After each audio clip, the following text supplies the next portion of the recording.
अस्सलाम वालेकुम। कल हमने control naming rules and conventions पढ़े थे। नेक्स्ट टॉपिक है हमारा object method and difference between properties and methods. ठीक है, तो ऑब्जेक्ट प्रॉपर्टीज़ हमने पढ़ ली हैं क्या होती हैं कि किसी भी फॉर एग्जांपल कोई आपने ऑब्जेक्ट लिया, फॉर एग्जांपल आपका टेक्स्ट बॉक्स है, टेक्स्ट बॉक्स कोई भी है तो उसका आपने अगर नेम रखना है या उसका साइज़ चेंज करना है या कलर चेंज करना है तो वो ऑब्जेक्ट प्रॉपर्टीज़ होती हैं। ठीक है, तो अब नेक्स्ट है हमारा ऑब्जेक्ट मेथड्स।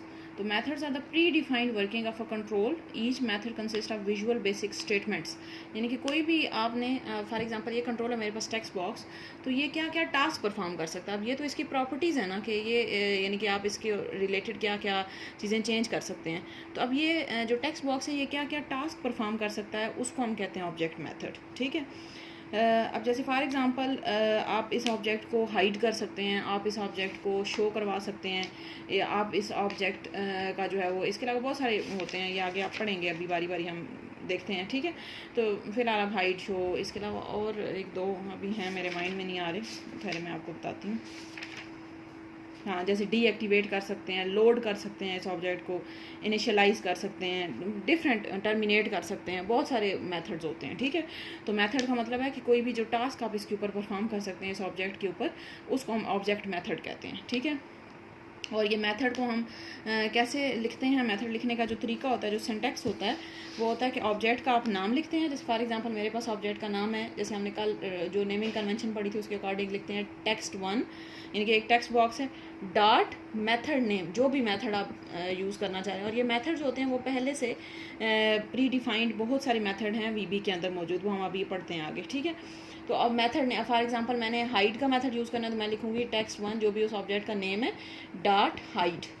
तो ये मेरे पास जो है वो हाइड का मेथड आ जाएगा। ठीक है, तो इससे क्या होगा, अब ये मेरे पास जो टेक्स्ट बॉक्स है ये हाइड हो जाएगा। मैंने इसको दोबारा शो करना है तो मैं टेक्स्ट वन उसी का नाम लेके डॉट शो लिखूंगी तो वो शो हो जाएगा। ठीक है, अब आगे इसका डिफरेंस बताया प्रॉपर्टीज एंड मेथड का, ये हम अभी डिस्कस कर चुके हैं। प्रॉपर्टीज होते हैं एट्रीब्यूट्स या characteristics of the object, whereas the methods are the working of object. यही बात थी ना कि प्रॉपर्टीज जो है हमारे पास सिर्फ उसके कैरेक्टरिस्टिक्स हैं कि आपने क्या क्या चीज़ें, जैसे कलर है, साइज़ है, वो उसके कैरेक्टरिस्टिक्स होते हैं, और जो मेथड है हमारे पास वो है कि जो आपने उसके ऊपर टास्क परफॉर्म करना, जो वर्किंग है उस ऑब्जेक्ट की, उसको मेथड कहेंगे। ठीक है, अच्छा अगला टॉपिक आ जाए ऑब्जेक्ट इवेंट्स। कि ऑब्जेक्ट के इवेंट क्या क्या हो सकते हैं। ऑब्जेक्ट इवेंट्स, ऑब्जेक्ट तो अब आप सबको पता चल गया ना कि क्या होता है ऑब्जेक्ट, मतलब कि जो भी, जैसे फॉर एग्जांपल कंट्रोल ऑब्जेक्ट की बात हो रही है। ठीक है ना, तो event can be defined as the occurrence of something. ठीक है, इवेंट यही होता है ना कि कोई चीज़ अकर कर रही है।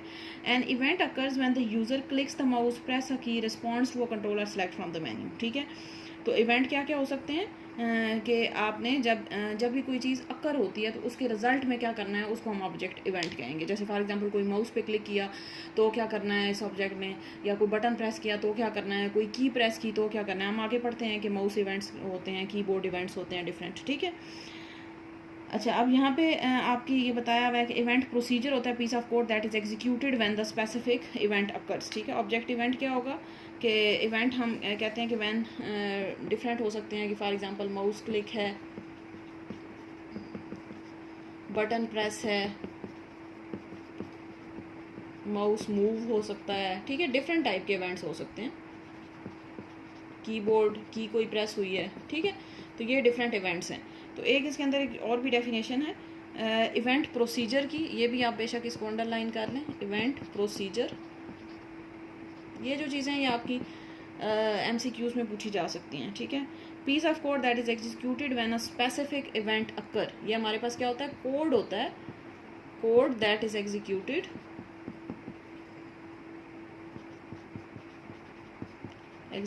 When an event occurs.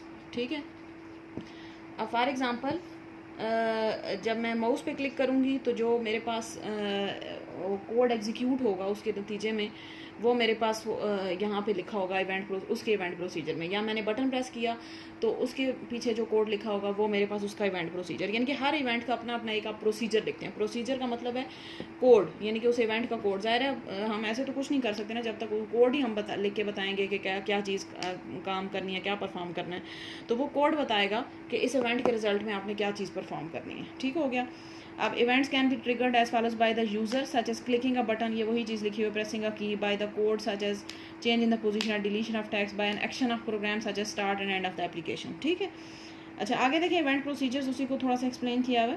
Event procedure is a piece of code that is executed when an event occurs, it is also known as event handler. Event handler भी इसको कहते हैं कि जब ये इवेंट अकर होगा तो आपने इसको हैंडल कैसे करना है, ये इवेंट कोड भी आप इसको कहते हैं, इवेंट प्रोसीजर एक ही चीज़ है। ठीक है, an object can have different procedures for different events. ठीक है, एक ऑब्जेक्ट को फॉर एग्जांपल मेरे पास टेक्स्ट बॉक्स है, तो अगर टेक्स्ट बॉक्स पे क्लिक करेंगे तो क्या होगा, उसका अलग प्रोसीजर बना दें, या टेक्स्ट बॉक्स में मैंने कोई चीज़ टाइप की तो क्या करना है, उसका अलग से प्रोसीजर बना दें। यानी कि एक ऑब्जेक्ट के आप मल्टीपल प्रोसीजर्स जो हैं वो लिख सकते हैं, मल्टीपल कोड उसके साथ अटैच कर सकते हैं। For example one event procedure में execute when the user click with the mouse and another may execute when the user press a particular key। ठीक है, यानी कि एक इवेंट प्रोसीजर तब होगा, ये हो सकता है कि आपने क्लिक किया, या दूसरा हो सकता है कि आपने कोई की प्रेस की। ठीक हो गया, तो ये हमारे पास इवेंट प्रोसीजर होते हैं। ऑब्जेक्ट इवेंट क्या होता है कि आपने जब भी ऑब्जेक्ट के ऊपर कोई टास्क परफॉर्म करना है तो वो आपके पास इवेंट होगा। ऑब्जेक्ट यानी कि कोई अकरेंस ऑफ समथिंग, उसको हम इवेंट कहेंगे। और समथिंग क्या हो सकती है, कोई माउस क्लिक किया, की प्रेस की, या कोई बटन दबाया, कुछ भी किया, तो वो हमारे पास इवेंट होता है। और इवेंट प्रोसीजर क्या होता है कि जब आपने ये किया, माउस क्लिक किया, तो उसके नतीजे में जो कोड एग्जीक्यूट होगा उसको इवेंट प्रोसीजर कहते हैं। ठीक है, यानी कि क्या काम होना है, ज़ाहिर है वो कोड के थ्रू ही आप बताएंगे बीबी को, तो वो जो कोड होगा उसको हम इवेंट प्रोसीजर या इवेंट हैंडलर कहते हैं। ठीक हो गया, तो ये हमारे पास कुछ छोटी छोटी डेफिनेशंस थी। नेक्स्ट है मैनेजिंग फॉर्म्स। अब ये फॉर्म के आगे कुछ पार्ट्स बताए हुए हैं और फॉर्म के फंक्शंस बताए हुए हैं, इसकी ऑब्जेक्ट और प्रॉपर्टीज़ बताई हुई हैं। आसान सा ही टॉपिक है, एक दफ़ा इनको देख लेते हैं। ठीक है, अच्छा मैनेजिंग फॉर्म्स में हमारे पास क्या है कि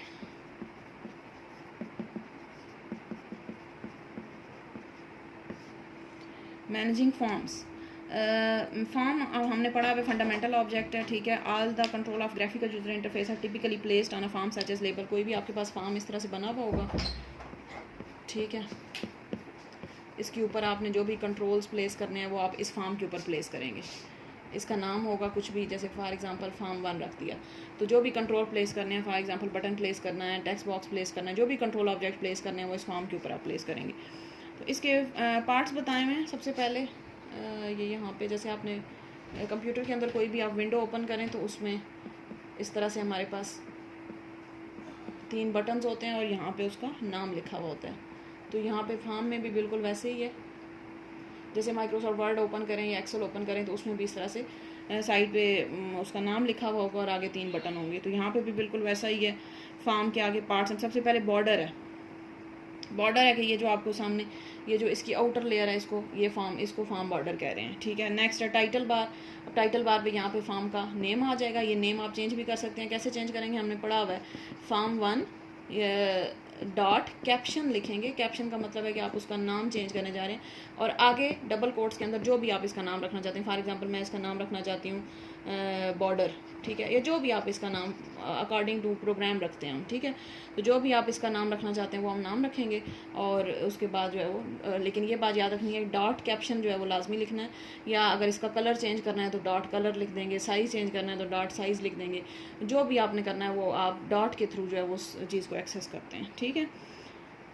अच्छा, अब टाइटल बार पे एक तो फॉर्म का नेम होता है, दूसरा जो है वो 3 बटन होंगे, क्रॉस, मैक्सिमाइज़ और मिनिमाइज़, ठीक है। नेक्स्ट है हमारे पास कंट्रोल मेन्यू होता है, यही जो क्लोज, मैक्सिमाइज़, मिनिमाइज़ इसी को कह रहे हैं। मैक्सिमाइज़ बटन, मिनिमाइज़ बटन किस लिए यूज़ होगा कि इसको हाइड करने के लिए, मैक्सिमाइज़ फॉर्म को बड़ा करने के लिए, और जो क्लोज बटन होता है वो इसको बंद करने के लिए यूज़ होगा।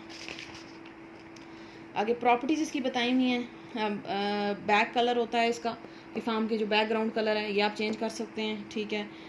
बॉर्डर स्टाइल आप चेंज कर सकते हैं। अब स्टाइल डिफरेंट दिए हुए हैं, इनमें इनकी इतनी डिटेल में जाने की ज़रूरत नहीं है, ठीक है। आगे कैप्शन वही चीज़ है, इसका नाम आप चेंज कर सकते हैं। कंट्रोल बॉक्स है।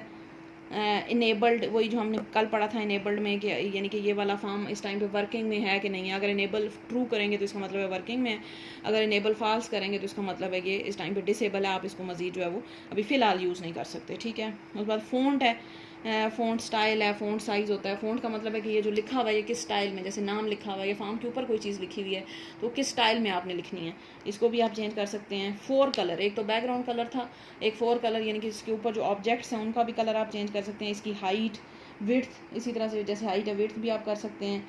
आइकन है इसका, ये जो साइड पे यहाँ पे देखें आपकी बुक पे यहाँ पे इस फार्म के साथ छोटा सा आइकन बना हुआ है, इसको भी आप चेंज कर सकते हैं।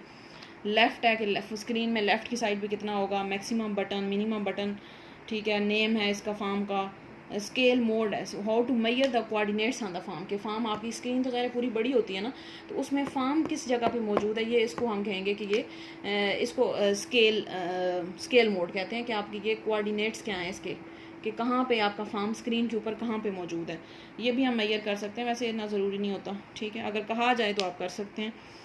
शो एंड टास्क बार, जो नीचे आपने देखा है कंप्यूटर में नीचे टास्क बार शो हो रही होती है, तो टास्क बार के ऊपर आप इस फॉर्म को शो करवाना चाहते हैं या नहीं करवाना चाहते हैं, टॉप से कितना है स्क्रीन से, उसके बाद विजिबल अगर ट्रू करेंगे तो उसका मतलब है ये विजिबल होगा, फॉल्स करेंगे तो विजिबल नहीं होगा। विड्थ इसी तरह जैसे हमने पीछे की थी, हाइट विड्थ भी होती है। विंडो स्टेट है, नॉर्मल है, मिनिमाइज, मैक्सिमाइज, ये कहने कि किस फॉर्म में ओपन हुआ हुआ है, ठीक है।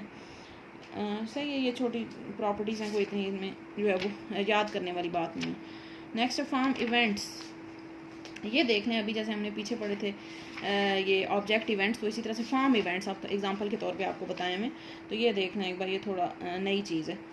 इनिशियलाइज है सबसे पहले, initialize event is triggered before the form is loaded और डिस्प्लेड, ठीक है, कि आपने फॉर्म को, मैंने लिखा फॉर्म 1 डॉट इनिशियलाइज, तो इसका मतलब है कि आपका फॉर्म जो है स्टार्ट हो जाएगा, इनिशियलाइज हो जाएगा। नेक्स्ट है फॉर्म 1 डॉट लोड, अब जैसे इन्होंने लिखा हुआ टेक्स्ट 1 डॉट टेक्स्ट या सब फॉर्म लोड लिखा हुआ है, तो इसका मतलब है when the form loads and before it appear on the screen, यानी कि आपका फॉर्म जो है वो सिर्फ लोड हो रहा है अभी, यानी कि स्क्रीन के ऊपर डिस्प्ले होगा और साथ ही जो है वो लोड हो जाएगा, आपकी मेमोरी के अंदर लोड हो जाएगा। नेक्स्ट एक्टिवेट है, इससे क्या होगा कि आपकी जो भी ये फॉर्म है वो उसको हमने एक्टिवेट कर दिया, एक्टिवेट डीएक्टिवेट इस तरह से कर सकते हैं। ड्रैग ड्रॉप कर सकते हैं, ड्रैग ओवर यानी कि स्क्रीन में एक जगह से दूसरी जगह, रीसाइज इसको कर सकते हैं, इसका साइज छोटा बड़ा, टर्मिनेट कर सकते हैं, इनके बंद कर दें। अनलोड, अनलोड यानी कि जैसे हमने लोड किया था पहले, इस्तेमाल करने से पहले जब भी फॉर्म आपने ये बनाया, इसको यूज़ करने से पहले आप इसको लोड किया, इसी तरह से आप इसको जब ख़त्म हो जाए यूजेज तो आप इसको अनलोड कर दें, ठीक है। उसके बाद है query unload, event determines how form was closed, यानी कि किस तरह से आपने फॉर्म को कौन सा प्रोसीजर यूज़ करके आपने इसको क्लोज़ किया, ठीक है, ये इतना ज़रूरी नहीं है। अब जैसे आगे इन्होंने इसको थोड़ा सा डिटेल में बताया हुआ है, VB form control menu, VB form code, VB app window, app task manager, MDI form. अच्छा, नेक्स्ट है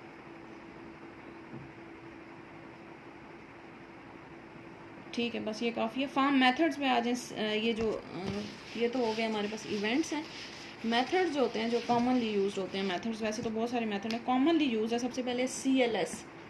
CLS का मतलब होता है क्लियर, ठीक है, कि आपने फॉर्म के ऊपर जो जो चीज़ें हैं या किसी टेक्स्ट बॉक्स के ऊपर या कोई भी ऑब्जेक्ट है उसके ऊपर जो चीज़ें अगर आप उनको क्लियर करना चाहते हैं तो मैं सिंपल लिखूँगी फॉर्म 1 डॉट CLS। इससे क्या होगा कि उसके ऊपर जो भी आपने प्लेस किए हुए थे ऑब्जेक्ट, जो जो चीज़ें हैं सारा कुछ वहाँ से ख़त्म हो जाएगा, क्लियर हो जाएगा। इसी तरह नेक्स्ट है हाइड, फॉर्म 1 डॉट, ये तो हमने अभी किया था। हाइड का मतलब है कि ये इस टाइम पे स्क्रीन से गायब, इसी तरह आप इसको हाइड के साथ शो भी करवा सकते हैं। नेक्स्ट वाला जो है फॉर्म 1 दोबारा शो करवाना है तो डॉट शो लिखेंगे तो शो हो जाएगा। उसके बाद लोड, इसी तरह फॉर्म 1 डॉट लोड करेंगे तो मेमोरी में लोड हो जाएगा। प्रिंट फॉर्म का मतलब है कि वो उसकी आप प्रिंट के लिए भेज सकते हैं, प्रिंट करवा सकते हैं, इसी तरह अनलोड करवा सकते हैं मेमोरी से, ठीक है। तो ये जो है वो हमारे पास इसके कुछ जो हैं वो फॉर्म के प्रॉपर्टीज़ हैं और इनके मेथड्स हैं, ठीक है। तो ये इनको आप एक दफ़ा गो थ्रू कर लें, अगर कोई नई चीज़ समझ आती तो आप बेशक उसको दोबारा पूछ लें, ठीक है। Thank you.